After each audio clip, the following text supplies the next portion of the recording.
à ce Café des Lyonnes. Bonjour Nathalie. Bonjour Alexandra. Alors ce matin, je suis ravie d'accueillir dans les magnifiques locaux de l'Intercontinental Lyon Hôtel-Dieu Nathalie Gauthier. Vous êtes dirigeante d'un autre lieu d'exception qui s'appelle les Clés de Juliette. Une petite pépite lyonnaise, on va en parler dans le 9e arrondissement de Lyon. Et ça fait un petit moment, Nathalie, qu'on se connaît. Vous avez eu plusieurs vies. Vous avez travaillé notamment dans le secteur de la formation très longtemps. Vous avez accompagné des jeunes. Donc on va parler de tout ça. On va parler de vos changements de vie et de vos caps professionnels. Mais Nathalie, première question de l'émission, vous la connaissez.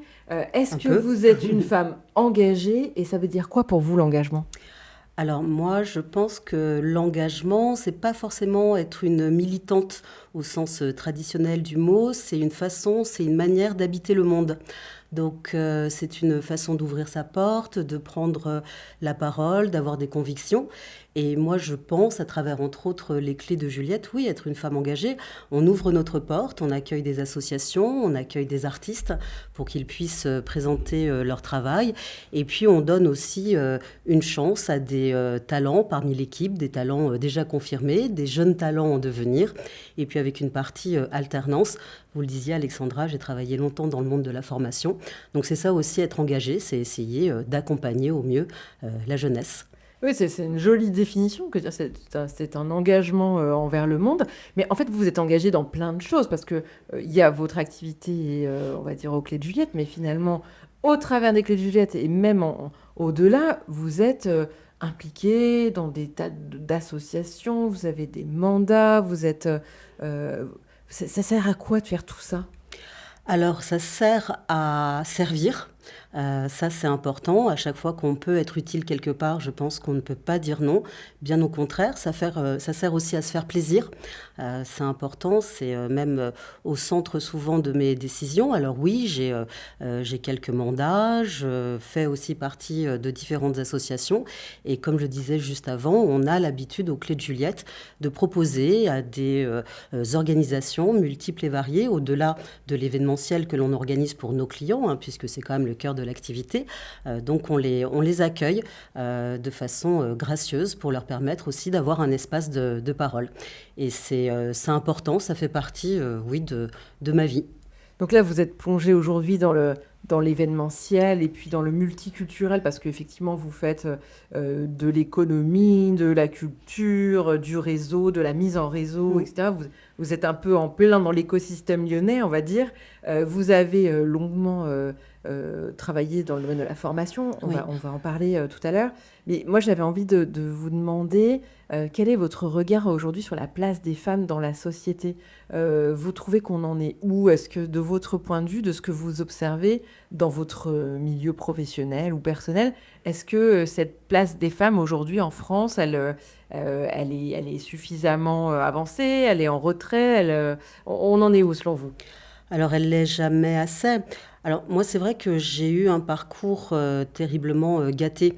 J'ai toujours eu la chance d'être accompagnée, que ce soit par des hommes ou par des femmes. On m'a fait confiance. J'ai pu travailler dans les coulisses comme sur scène. Mais aujourd'hui, je pense qu'il y a encore un chemin, c'est certain. Et il y a encore des efforts à faire, et principalement sur la place visible des femmes. On le voit, même à travers, vous le disiez, je participe et j'ai la chance d'être invitée à beaucoup d'événements lyonnais.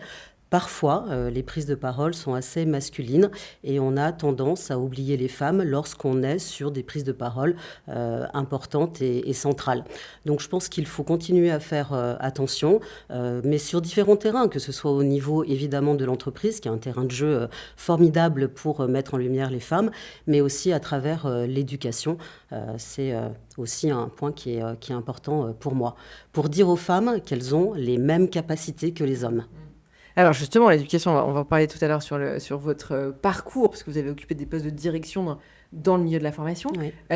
Mais avant ça, j'ai envie de vous demander, la petite fille, la petite Nathalie rêvait de faire quoi plus grande ? C'était quoi vos rêves de petite fille ? Alors la petite Nathalie, elle rêvait d'être une artiste. Ah oui ? Oui. La petite Nathalie, elle rêvait d'être ou photographe ou écrivaine. Et puis, son environnement lui a dit que c'était pas vraiment un métier. Mais ça, c'est toute petite, genre 8 ans, 9 ans, tout oui. ça ? Ah oui, oui. ok. Oui, je voulais être photographe parce que j'aimais ce qui était en lien avec le beau, j'aimais ce qui était en lien avec l'image, j'aimais aussi l'idée du voyage et je D'accord. trouvais que la photographie était vraiment voilà, un levier pour voyager et j'ai toujours aimé l'écriture, là aussi pour s'évader, pour partager, pour découvrir. Donc c'était, oui, mon rêve de petite fille, mais voilà, la vie m'a pas vraiment orientée vers cette destination-là, Mais alors, vos donc parents j'ai vous disaient non, contourné. vous disiez, bon, c'est gentil, mais c'est pas un métier. Alors, moi, j'ai eu la chance d'avoir un père et une mère, et particulièrement un père qui était très confiant concernant la place des femmes. Ah, d'accord. Donc, qui m'a toujours soutenue et qui m'a toujours dit que les petits garçons et les petites filles devaient être élevés de la même façon, avaient les mêmes capacités et pouvaient rêver de la même façon. De là à me soutenir jusqu'à une carrière d'artiste, je pense qu'il y avait quand même un pas.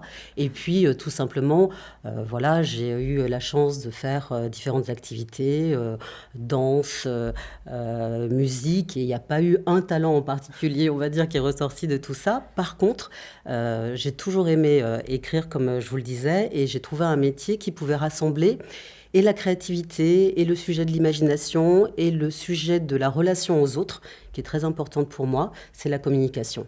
Et c'est comme ça assez naturellement oui et non, grâce aussi à des rencontres, je me suis Ouais. dirigée vers ce drôle de métier. Alors, quand vous grandissez, donc vous allez au lycée, etc. Ouais. Et là, vous vous dites quoi à la fin du lycée? Vous savez ce que vous voulez faire Non, ou vous non. tâtonnez? Non, moi j'ai toujours été une adepte de la stratégie des petits pas, parce que à chaque fois qu'on fait un pas, on avance et quelque part on arrive à transformer les choses. Et donc j'ai avancé comme ça, pas à pas. Et puis au moment de choisir un bachelor, j'ai fait une rencontre, une personne qui m'a présenté les métiers de la communication. Elle sentait que j'avais une fibre pour le sujet commercial, mais je ne voulais pas m'inscrire que dans un geste de vente. Et donc, elle a senti en moi aussi l'appétence pour la créativité une fois encore. Et elle m'a dit, mais est-ce que tu connais les métiers de la communication? Pas trop. Et Ouais. j'ai eu envie de lui faire confiance. Elle m'a donné quelques exemples concrets. Et c'est comme ça que j'ai choisi une école de commerce avec une option communication. Donc, vous faites cette école de commerce et après, Oui. alors, c'est quoi votre premier job? Comment vous commencez? Alors, mon premier job, j'ai travaillé pour une agence de, non pas de communication, mais de voyage culturel destiné aux étudiants. Ah, d'accord, Donc, déjà, on était bien dans le thème. exactement. J'étais jeune diplômée, et je rejoignais les étudiants. Et donc, qui organisait des voyages donc, vers les capitales des pays de l'Est, principalement Prague et Budapest. Et donc, moi, je m'occupais de la communication, une fois encore, le développement, un peu d'organisation. Et j'ai même eu le plaisir de copiloter une tournée d'un groupe de rock tchèque, donc à Lyon et dans la région. Donc voilà, c'était une première belle aventure.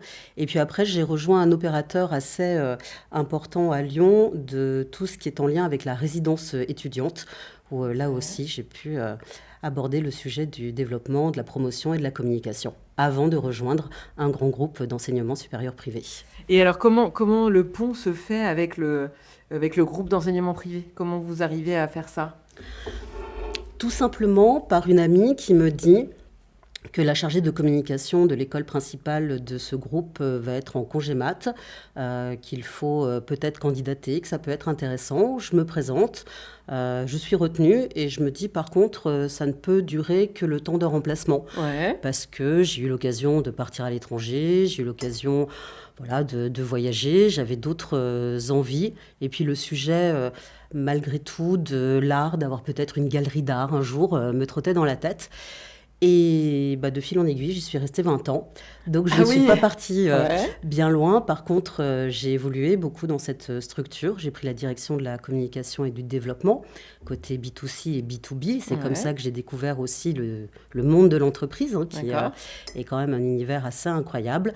Et jusqu'à prendre la direction régionale de l'ensemble des activités de ce groupe associatif indépendant et privé avec voilà, un très joli périmètre. Ouais, ça fait un joli parcours. Dans ce parcours-là, dans cette progression interne à l'entreprise, qu'est-ce qui vous a aidé? C'est vous qui saviez où vous vouliez aller, vous avanciez à chaque fois que vous le pouvez? C'est des opportunités que vous avez pu saisir? C'est des gens qui vous ont tendu la main à un moment en disant, tiens, on a pensé à toi pour tel ou tel poste? Comment ça s'est passé? Alors c'est beaucoup déjà le sens de la mission Ça, c'était important. Le fait de travailler pour l'éducation, ça a du sens. Ouais. Le fait d'accompagner des jeunes Ouais. vers, certes, un diplôme, mais une fois le diplôme passé, forcément une vie professionnelle qui se construit. Et ça, c'est quelque chose qui anime vraiment. Et puis, j'ai eu la chance d'avoir des équipes incroyables qui m'ont poussé, tiré, qui m'ont accompagné, qui m'ont fait évoluer, qui m'ont donné envie. Et puis, un manager assez incroyable aussi qui m'a permis plein de belles opportunités. Avec en face un trait de mon caractère qui est qu'il faut se faire confiance. Il faut décider de se faire confiance et j'ai jamais eu envie de dire non. J'ai toujours Oui, voulu oui, au moins essayer. essayer. Ouais, ça Ah oui, c'est donc vous avez jamais eu le syndrome de l'imposteur dont parlent souvent les femmes, de dire « Ouh là là, je vais pas être capable ». Alors si, sûrement, mais peut-être que je me suis dit parfois je ne vais pas être capable, surtout quand la marche est haute. À des moments, forcément, ça fait peur, mais je me suis toujours dit je vais le faire quand même. Parce que il n'y a pas d'autre voie, il n'y a pas d'autre choix. Et est-ce si grave de ne pas y arriver? Ah non. Donc avec cette philosophie, Ouais. ça permet d'essayer, ça permet de tenter, ça permet d'oser. Et c'est possible quand on est dans un cadre de confiance. Et moi, je l'ai été pendant très longtemps. Et ça permet d'avoir des ailes à des moments. Et vous vous êtes des fois dit « Tiens, j'ai atteint mon plafond de verre » ou là, là, ça devient compliqué, je pourrais pas franchir la marche du dessus. Ou non, vous n'êtes pas posé de questions, vous avez avancé, puis une mission en entraîne une autre. Non, je me suis pas posé la question. Peut-être que le monde de la formation permet aussi d'avoir ce type de parcours-là, où il y a souvent quand même de l'encouragement, il y a des dispositifs de formation et d'accompagnement qui sont mis en place pour les personnes qui évoluent. Donc non, je me suis pas posé la question comme ça. Je me suis souvent posé la question, est-ce que ça va te plaire? Pour moi, c'était plutôt ça la question essentielle. Et à chaque fois, ça m'a plu, jusqu'à ce que je décide de faire autrement. Mais pendant très longtemps, ça m'a, oui, énormément porté. Et c'est très masculin ou c'est très féminin, le monde de la formation? Le monde de la formation est assez féminin. D'accord. Est assez féminin. Alors comme dans certains secteurs, c'est vrai que lorsqu'on arrive au niveau du conseil d'administration ou du COMEX, les femmes peuvent être un peu moins représentées, mais ce qui n'était pas le cas dans le groupe pour lequel je travaillais. Au niveau du COMEX, on était quasiment à une équité, en tous les cas sur la fin de mon parcours, c'était quasiment ça. Et donc, ça n'a jamais été un sujet pour vous d'être une femme dans cet Non. univers professionnel? Non. Ce que je vous disais, moi j'ai vraiment été gâtée. Le sujet n'a pas été là. Le sujet a été parfois d'être la plus jeune. Pendant longtemps, j'ai été la plus jeune. Et puis après, forcément, les choses se rééquilibrent. On est rattrapé, Voilà, exactement, et c'est normal. Mais le sujet était plutôt là. La légitimité pouvait plutôt croiser le sujet de la jeunesse et non pas le sujet d'être une femme. Et l'accompagnement des élèves, vous diriez que vous avez observé des difficultés? Est-ce que les filles, les jeunes femmes font remonter des difficultés de positionnement par rapport aux garçons ou non, là, à l'école, il y a plus de sujet à cet âge, tout le monde est sur un pied d'égalité? Bien sûr que si, il y a un sujet. Il y a un sujet? Il y a un sujet déjà sur la prise de parole, sur l'expression. Lorsque vous êtes face à une classe, c'est souvent les garçons qui prennent en premier la parole. Ils occupent souvent plus l'espace, plus la surface, pas par volonté de ne pas la donner aux filles, mais de par sûrement le sujet de l'éducation, du parcours, l'absence peut-être de modèles assez forts. Les filles ont souvent, en effet, tendance à laisser la parole aux autres avant de la prendre. Ouais, elles se mettent en fait plus en retrait. Plus en réserve en tous les cas. Ouais. Pas toutes, bien Oui, sûr. pas toutes, ouais, bien mais sûr. si on fait une généralité, sur la globalité, les garçons étaient souvent plus présents, même ne serait-ce sur la présidence d'une association, sur le fait de monter un projet et d'aller négocier avec la direction. Ouais. Souvent plus les garçons. Plus les garçons. Et puis on le voyait aussi sur les métiers, plus de garçons du côté de la finance, plus de filles du côté de la com ou du côté des ressources humaines. Donc malgré tout, quelque chose de l'ordre, oui, je crois vraiment, de l'éducation et de l'environnement qui fait que l'on dit que les filles sont plutôt faites pour ces métiers-là et les garçons pour d'autres.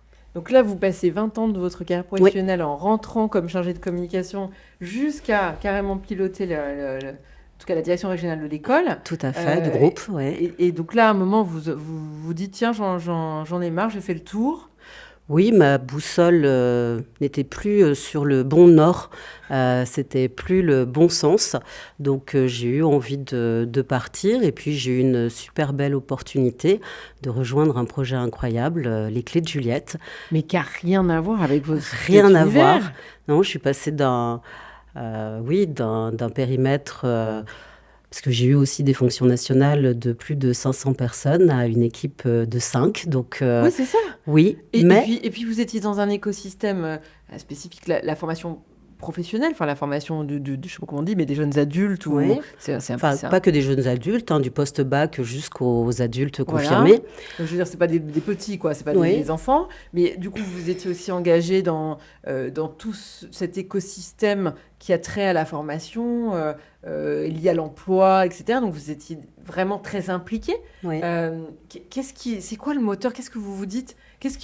Le moment où on se dit, non, mais vraiment, il faut que je fasse autre chose. Mais tout est transposable. Euh, Ce qui m'a donné envie, c'est évidemment le projet des Clés de Juliette, c'est le lieu, c'est le sujet de l'art, de la Ouais. culture. Donc peut-être qu'on revient aussi Oui. à l'idée de départ. À vos premiers Puisque, amours, en fait. exactement, exactement.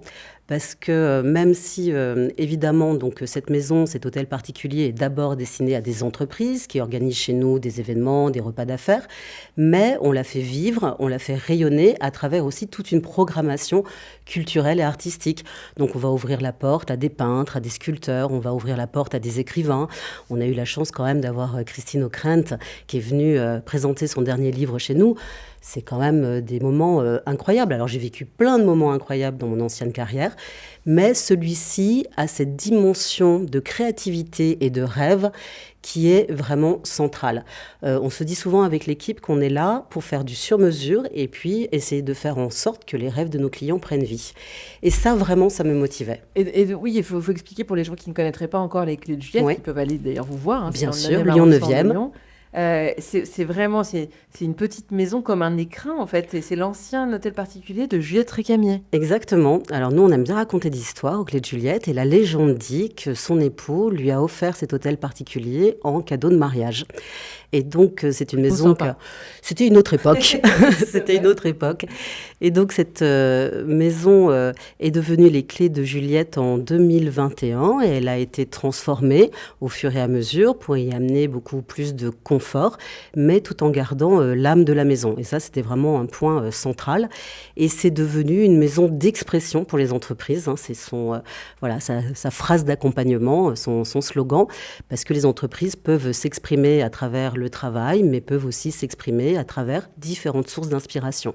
Et on a beaucoup joué aux Clés de Juliette à mettre de l'inspiration dans toutes les pièces. Par exemple, chacune des pièces a le nom d'une muse. Alors, pas des muses qui sont là uniquement pour inspirer de grands hommes, hein, des muses de personnalité et qui ont elles-mêmes eu des vies artistiques et des vies engagées. Donc oui, c'est un petit écrin avec un jardin urbain au milieu de la ville. Donc on a un client qui nous dit, c'est une adresse qui n'existe pas. Et j'adore cette Oui, formulation. c'est vrai, ouais. Je le partage pour connaître le lieu, avoir la Oui, chance vous de nous connaître le faites lieu. confiance et on a le plaisir de vous accueillir Mais tous alors, les mois. du coup, à un moment, vous vous dites, le projet est dingue, me plaît. Oui. Allez, je plaque tout, j'y vais. Ah, mais ça va même plus vite que ça, dans le sens où j'avais déjà décidé de quitter mon ancien secteur d'activité, l'entreprise pour laquelle je travaillais, la fin d'un cycle. Et c'est comme ça, et c'est la vie. Et le fondateur des Clés de Juliette me fait un message, m'envoie un WhatsApp et me dit, voilà, la directrice des Clés de Juliette va partir parce qu'elle a un sujet personnel qui fait qu'elle va partir. Et il me dit, mais en plaisantant, tu veux pas reprendre les Clés de Juliette ? Et je lui ai répondu « OK », mais dans la seconde. Ah oui, instantanément. OK. Et là, il m'a dit « Mais tu plaisantes ?» Je dis « Pas du tout, on en parle. » Et voilà, les choses se sont installées. Et l'aventure est partie comme ça. Exactement. Et je me suis associée à lui et j'ai eu la grande chance d'avoir mon ancienne adjointe qui m'a rejoint dans cette aventure et qui a pris la direction opérationnelle de la maison Les Clés de Juliette. Ah oui, donc en plus, vous avez embarqué, Oui. embarqué des Oui. gens dans l'aventure. Exact. Ouais, c'est chouette. Ouais. Et là, c'est bon, vous tournez une page et en fait, vous changez de chapitre et Oui, je tourne une page. En parallèle, je crée aussi ma structure, donc une structure qui s'appelle C'était mieux demain, donc accompagnement en stratégie de communication, ce qui me ouais. permet aussi de pouvoir travailler avec d'autres organisations, d'autres entreprises, en parallèle de toute mon implication pour les Clés de Juliette. Et c'est un sacré changement de vie, non? C'est comment on fait pour s'adapter? On ne se pose pas la On se pose pas la question. question? On ne se pose pas la question, on se dit est-ce que c'est ce qui nous convient à ce moment-là? Oui, ça l'était et c'est On est une animé par le évidence. projet, on est Ouais, animé par le... ouais, animé par le projet, animé par une évidence. Une évidence. Et après, du coup, on structure, on organise, on grandit, on embarque. Et comme dans toutes les belles aventures, moi, je crois vraiment, une fois encore, à l'idée de commencer. Et voilà, si on commence quelque chose avec envie, un peu d'organisation et un objectif clair, il n'y a pas de raison. Mais vous êtes toujours quand même très impliqué sur le sujet de la jeunesse, parce que vous, Oui, dans vos actions, vous oui. continuez. Alors, oui, effectivement, j'entends, vous êtes retourné, il y a de l'art, vous remettez de la culture, et ça, on sent que ça vous passionne et vous aimez bien. Mais finalement, vous faites aussi énormément de choses. Vous accueillez des groupes, vous avez lancé un festival international. Oui, alors j'ai la chance de travailler avec une équipe sur l'organisation d'un festival qui s'appelle le Festival international du Flow, donc qui est porté par la fondation du groupe Biblos et qui s'articule autour du sujet de la francophonie et qui va accompagner, alors c'est pas un concours, c'est vraiment un festival qui est assez unique parce qu'il va accompagner des élèves de première, donc à travers un dispositif de formation de 2 jours complets pour prendre la parole, les accompagner dans cette prise de parole autour de la francophonie et internationale parce que la France, l'année dernière le Liban et cette année le Maroc nous a rejoints. Donc des demi-finales dans chacun des pays et une finale centrale le 15 juin, donc à Lyon. Donc, vous n'avez pas tout à fait quitté le champ de la formation, comme ça vous... Non, on ne peut jamais quitter complètement, je pense, le sujet, une fois encore, de l'accompagnement des jeunes.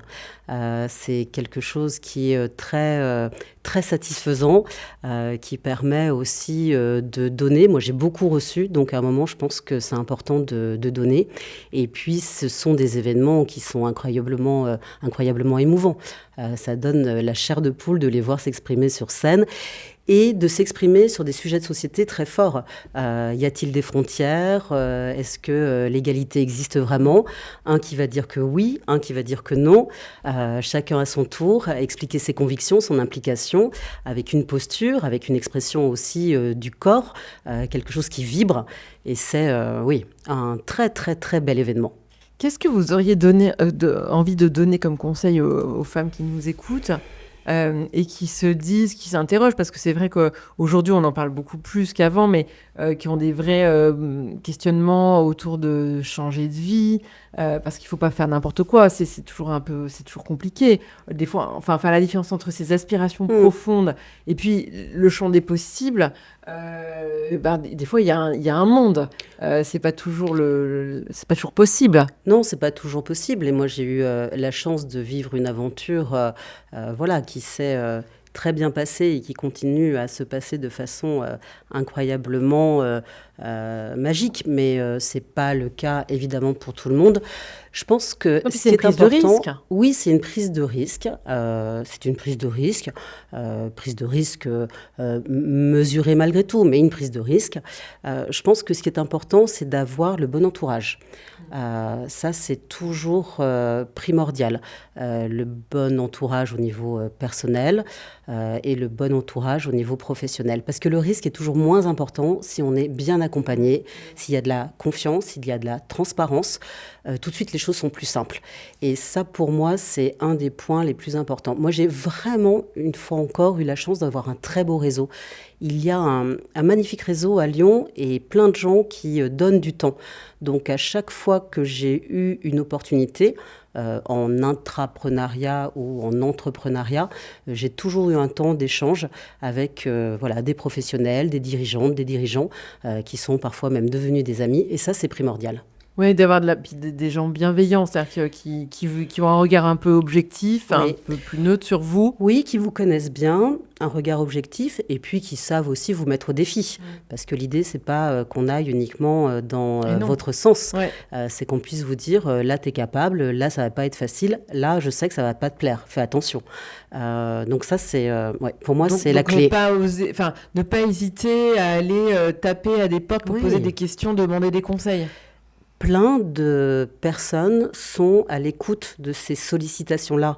Il ne faut pas imaginer que c'est difficile. On le dit souvent que les femmes ont du mal à créer un réseau. Je pense qu'il faut vraiment oser rencontrer, prendre son téléphone, envoyer un mail. Et elles seront, à mon avis, assez surprises de voir le nombre de personnes qui leur ouvriront la porte, femmes ou hommes, pour partager leur propre existence, leur propre parcours, et puis les mettre peut-être en connexion avec d'autres personnes. Et Nathalie, dernière question de l'émission, et si vous aviez une baguette magique, quelles mesures vous prendriez pour que les femmes soient plus visibles, plus identifiées, plus présentes dans le débat public ?